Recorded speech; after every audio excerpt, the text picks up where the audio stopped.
Lakers dapat nang gumawa ng trade bago ang trade deadline. Clarkson at Valanciunas target ng Lakers. Pero bago yan sa wakas, natapos ng Los Angeles Lakers ang kanilang 4 na sunod-sunod na pagkatalo sa road trip matapos nilang talunin ang Portland Trail Blazers sa score na 107-98.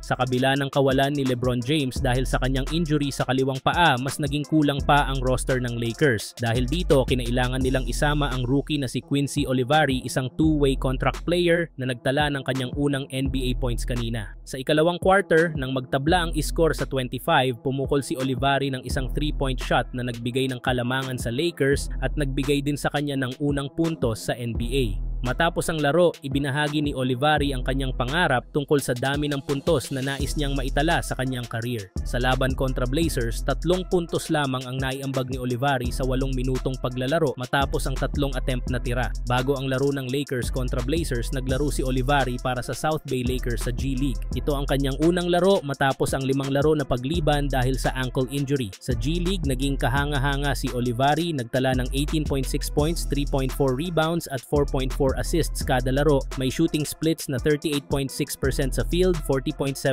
sa 3-point line at 82.1% sa free throw line. Bilang isang two-way player, limitado si Olivari sa 50 games kasama ang Lakers, maliban na lang kung mai-convert ang kanyang kontrata sa isang standard NBA deal. Sa kabila ng hirap ng paglipat-lipat sa pagitan ng NBA at G League, handa si Olivari at determinado na patuloy na magpakitang gilas. Samantala, nung isang araw nga ay natanggap ng Los Angeles Lakers ang masakit na pagkatalo sa overtime laban sa Atlanta Hawks. Kahit na nagtala si LeBron James ng triple-double performance na may 39 points, 10 rebounds, 11 assists, 2 steals at 3 blocks. At si Anthony Davis naman ay nagkaroon ng 38 points, 10 rebounds, 8 assists at 2 blocks, hindi pa rin ito sapat upang maipanalo ang laro. Sa kabila ng pagsisikap ng kanilang mga starters, lumabas ang malaking kakulangan ng kanilang bench players na na-outscore ng Hawks. Dahil dito, maraming nagtatanong, panahon na ba para gumawa ng hakbang ang Lakers front office sa trade market o kailangan lamang nilang maghintay na bumalik sa magandang kalusugan ang kanilang injured players?